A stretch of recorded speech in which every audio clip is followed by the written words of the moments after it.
नमस्कार, स्वागत है आपका। न्यूज कोड देख रहे हैं आप और मैं हूं आपके साथ लता। तो उत्तराखंड में बीजेपी ने जीत के हैट्रिक तो लगा दी, लेकिन फिर भी कई बड़े ऐसे नेता हैं जिन्हें अब लगातार चिंताएं सताने लगी है और वजह सबके सामने कि पांचों सीटों पर बीजेपी ने कब्जा जरूर कर लिया हो, लेकिन जो परफॉर्मेंस बीजेपी के नेताओं की और जो बीजेपी के आंकड़े सामने आए हैं परफॉर्मेंस के आधार पर, ये दरअसल डराने वाले हैं। क्योंकि अब जो है कुछ ही समय बाद जो है निकाय चुनाव भी सर पर उत्तराखंड में जो है उसका चुनाव होने वाला है। अब ऐसे में अगर हम जिक्र करें साल 2019 के लोकसभा चुनाव में बीजेपी को 61.87% वोट मिले थे, लेकिन साल 2024 का अगर जिक्र किया जाए तो 2024 के लोकसभा चुनाव में बीजेपी को 56.81% जो है बीजेपी का वोट प्रतिशत रहा, यानी कि लगभग 5% बीजेपी को जो है वोट कम मिले हैं। अब इसके अलावा उत्तराखंड में पांचों लोकसभा सीटों पर बीजेपी ने तीसरी बार हालांकि जीत कर हैट्रिक तो लगा दी है। इसके पहले बीजेपी ने 2014-2019 में पांचों सीटों पर कब्जा लगातार किया था और लगातार बीजेपी ने हैट्रिक मारी थी, जिससे जो है बीजेपी के हौसले लगातार बुलंद भी होते हुए दिखाई पड़ रहे थे। लेकिन उत्तराखंड बीजेपी को अब कहीं ना कहीं वोट कम होने की कसक जो है वो सताने लगी है, वो सता रही है। उत्तराखंड बीजेपी ने 75% से ज्यादा वोट हासिल करने का लक्ष्य बनाया था, लेकिन पिछले चुनाव की तुलना अगर की जाए तो 5% जो है वोट कम हो गए। 2024 के लोकसभा चुनाव में बीजेपी उत्तराखंड की 5 लोकसभा सीटें पर जीत तो हासिल कर गई, लेकिन 3 बार क्लीन स्वीप करने के बावजूद उत्तराखंड में बीजेपी की चिंताएं बढ़ी हुई हैं, क्योंकि आने वाले इसी साल में उत्तराखंड में नगर निकाय,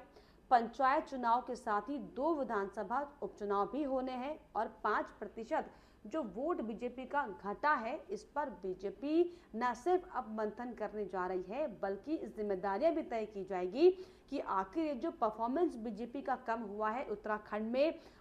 में कहां पर जो है नेताओं की तरफ से कसक रह गई। हालांकि इसको लेकर लगातार जो है चर्चाओं का बाजार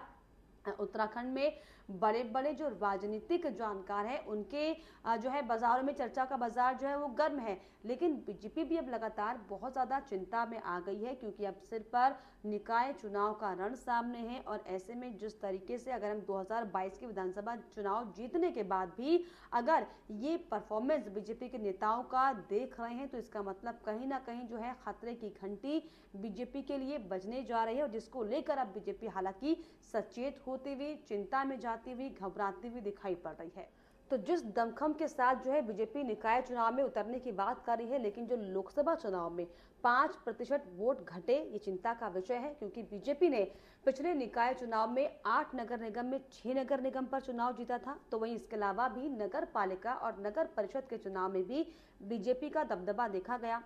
इसलिए बीजेपी और पार्टी के नेताओं पर अपना प्रदर्शन दोबारा से दोहराने का दबाव लगातार बना हुआ है। लेकिन जब लोकसभा चुनाव में 5% वोट घटे, तो ऐसे में दबाव अब और ज्यादा दोगुना हो जाता है। वहीं 2 विधानसभा उपचुनाव में भी अब बीजेपी पर यह दबाव रहेगा कि कैसे बद्रीनाथ और मंगलौर सीटों को जो है जीता जाए। हालांकि ये दोनों ही जो सीट है बीजेपी के पास नहीं थी, बद्रीनाथ की सीट कांग्रेस के पास थी, तो मंगलौर की सीट जो है बसपा के पास थी। अब चुनौती बहुत ज्यादा बीजेपी के लिए बढ़ गई है। बीजेपी के पास अब सबसे बड़ी चुनौती यह है, क्योंकि लगातार जो है वोट परसेंट घटा है और इसके अलावा धामी सरकार के मंत्रियों की विधानसभा में जीत का अंतर आधा हो गया।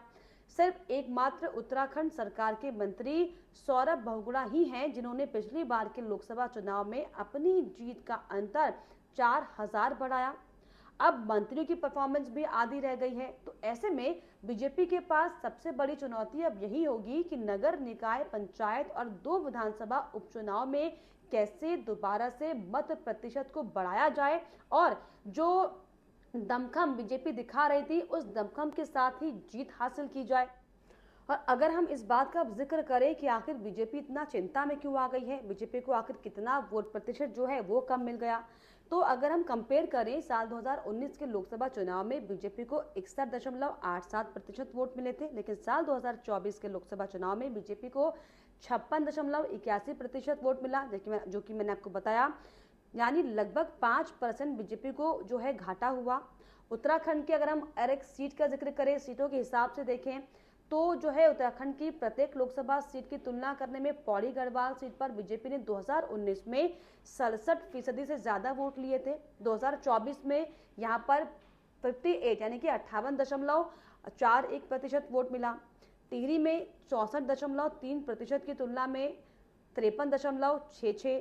हरिद्वार में 52.28% की तुलना में 50.19, नैनीताल में बीजेपी की सबसे बड़ी हालांकि जीत हुई, लेकिन यहां पार्टी 2019 के चुनाव में 61.24% वोट लेकर आई थी और इसकी तुलना में अगर हम वर्तमान का जिक्र करें तो 61.03% वोट हासिल कर पाई है। 61.24% लास्ट लोकसभा चुनाव में और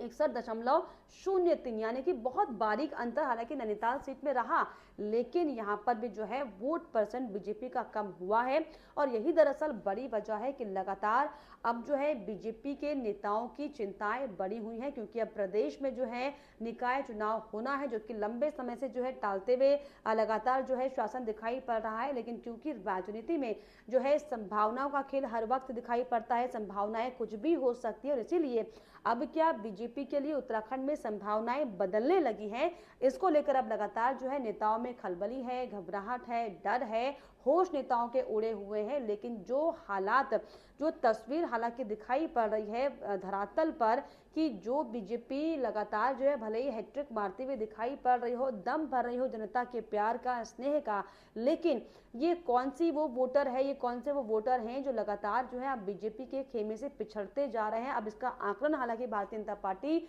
करने में लग गई है, लेकिन ऐसे में आपको क्या लगता है? हालांकि 5 लोकसभा सीटें तो बीजेपी ने जीत ली, लेकिन अब जिस तरीके से निकाय चुनाव का रण उत्तराखंड में होने जा रहा है और स्थानीय जो चुनाव ये होते हैं उनमें बहुत ज्यादा फर्क पड़ता है कि आपके कैंडिडेट्स ने कितना काम किया है। तो ऐसे में क्या आपको लग रहा है ये जो लोकसभा चुनाव का असर, हालांकि जीत जरूर